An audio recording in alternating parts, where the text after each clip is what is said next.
San Mateo. Papuri kay noong panahon yun, nang makita ni Jesus ang napakaraming tao, umahon siya sa bundok. Pagkaupo niya ay lumapit ang kanyang mga alagad at sila'y tinuruan niya ng ganito.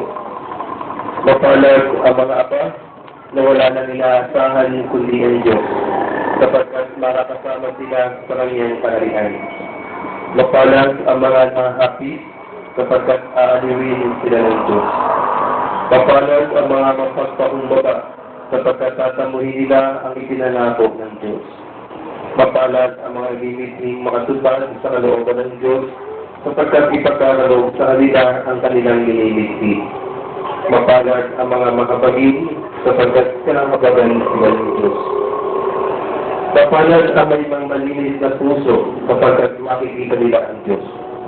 Mapalag ang mga gumagawa ng daan sa ikapagkakasundo, sapagkat sila ay ituturing ng Diyos na mga anak niya. Mapalag ang mga pinag-uusig dahil sa kanilang pagsunod sa kalooban ng Diyos, sapagkat makakasama sila sa kanyang kaharian. Mapalag kayo kapag dahil sa akin ay inahalimura kayo ng mga tao, pinag-uusig at pinag-uwika ng lahat ng uri ng kasamaan na pawang kasinungalingan. Magdiwang kayo at maganap, sapagkat malaki ang inyong gantimpala sa langit. Kung hindi nang ginawa ng mga tao sa mga propeta na sa inyo. Sa mga kapatid ang mabuting balita ng Panginoon. Ito ay namin Panginoon ang Kristo. Hindi po po ang lahat.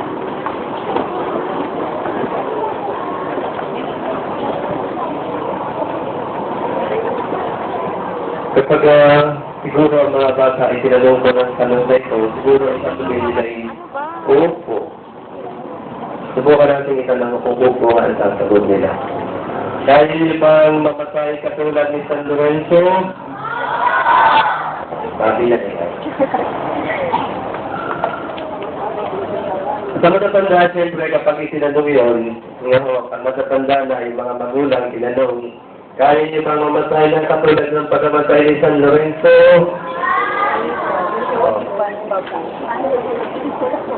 Handa yun ang sagot ng bata sa maaaring sagot ng matanda.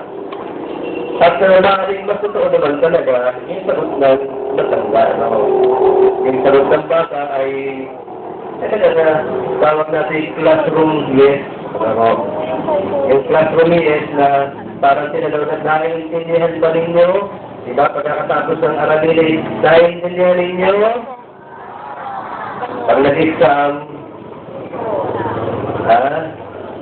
pagka. Ilang classroom yes, yung chorus na answer na yes. Nakapag tumilit natin na talagang gano'n na yun, eh, hindi pa naman hindi gano'n, Sa matatanda, tinanong tayo, kaya ba natin mamatay ng katulad ni San Lorenzo at hindi tayo nakakasagot ng yes na yes.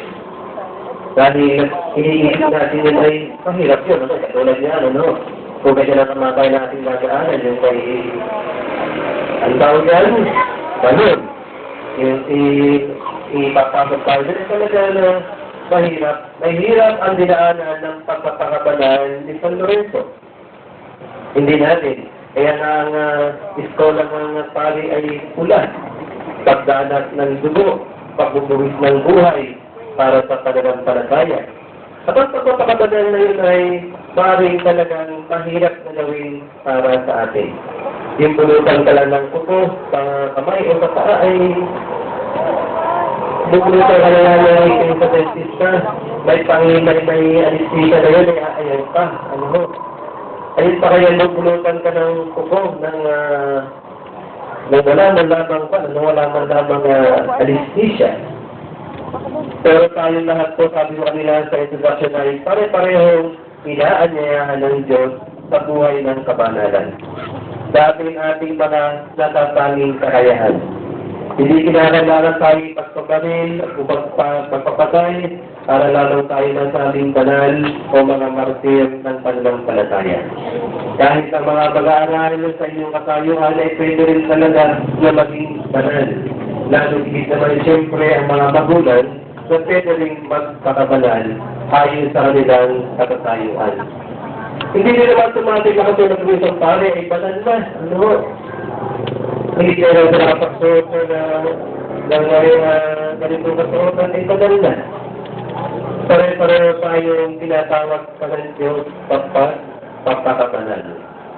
Buti sana kung pagka may inom tayo na herbal tea, ay pag nakainom tayo tayo, banal na. Ano? Buti sana kung may gano'n, ano? Kung ay merong isang pintuan dapat ating pinasok, ay paglabas natin tayo ay banal. Sa katunayan, kahit yung binyan na binuho sa atin, tayo buho ng tubig. Ang tawag sa atin ay pagpapakabanal. Pero pagkatapos ng binyan, unti-unti na naman tayong nakapalagay sa buhay na puno ng kasalanan. Kaya ay, kung hindi natin kaya ang pagpapakabanal na katulad ni San Lorenzo, anong pagpapakabanal kaya ang kaya natin gawin? Ano ho? Kayo matatanda. At especially kung kayo matatanda, mga magulang, kailangan nyo rin naman yung mga anak ay mahawa sa inyong kabanalan. Ito po ay nakikita sa ating tinatawag na lifestyle. Lifestyle. Ano ba yung lifestyle sa Tagalog? Ano ba yung lifestyle kaya sa Tagalog? Lifestyle. Pagkilos. Okay? Pagkilos, yung anyo ng pamumuhay natin araw-araw. Yung araw-araw nating pamumuhay, ay gusto dito tayo dapat makita na nagpapakabanal. Ano po? Lifestyle. Ano po yung lifestyle na dapat ay kaya nating gawin? Ano po? Ano yung lifestyle na dapat ay meron tayo? Bata man, maliliit, o matanda na medyo malalaki na. Ano yung lifestyle na hindi sa atin upang tayo ay makapamuhay ng banal, kahit hindi mga martir.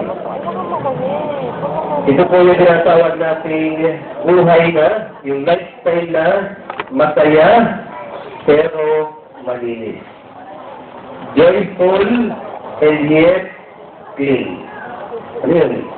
Ano sa Tagalog? Joyful and yet clean. Masaya, pero malinis. Pag sinabi natin nagtatangtikaw, ano yun? Naglalaro sa tubig, ano ba?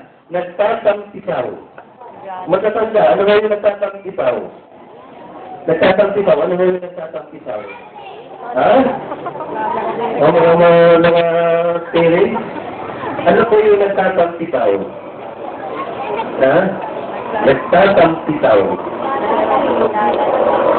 Nag-ano? Naglalandi ng tubig. Nagtatangtikaw. Pag sinabi nyo natin nagtatangtikaw, ano yun? Masaya o malungkot? Masaya, siyempre. Pag nagtatangtikaw. Pag nagtatangtikaw ang bata, lumulundag, sumisigaw, tumatawa, ano. Pagka nagtatangtikaw ay talagang masaya. Kaya lamang naman sa ating pagkaunawa na matatanda, pagka nagtatangtikaw, kalimitan ay saan? Sa kurtik, ayun, ano? Nagtatangtikaw sa kurtik na ibig sabihin ay masaya, pero nasa sa kurtik. At hindi yung, alam natin yung itama, ano? Kaya nga, pagkain bakit nagtatangtikaw sa kurtik, alis ka namin, alis. Pag nakita mo nagtatangtikaw sa kurtik ang bata, alis dahil hindi maganda. Nagtatangtikaw pero sa putik. Ayun ang medyo hindi maganda. Ano? Nagsasaya pero hindi malinis. Okay? Nagsasaya pero hindi. Okay? Alam natin yun. Yung magsasaya ka, magsasaya. Nanonood ka ng TV, magsasaya ka. Gagamit ka ng computer, magsasaya ka. Pero ang bang ginagamit ng computer ay hindi naman pag-aaral. Malinis yun. Hindi. Gagamitin mo yung pera, hindi ka baon sa iyo, pupunta ka na daan ka sa computer shop at pag-alala ka na rin. Dota, malinis yun. So alam natin ano yung malinis, ano yung hindi. Madali tayo magsaya, pero malinisan ay hindi malinis. Halimbawa, siya, tayo. Okay. Halimbawa siya, mag-isa lang, nalulungkot, nag-iisa. Nag-iisa lang yung isang kwarto, malulungkot. Okay, malungkot. Dumating ang isa pa. Ayan. Ilan na sila? Dalawa. Parehong malungkot, halimbawa sila. O, parehong malungkot. Sabi ng isa ay, siguro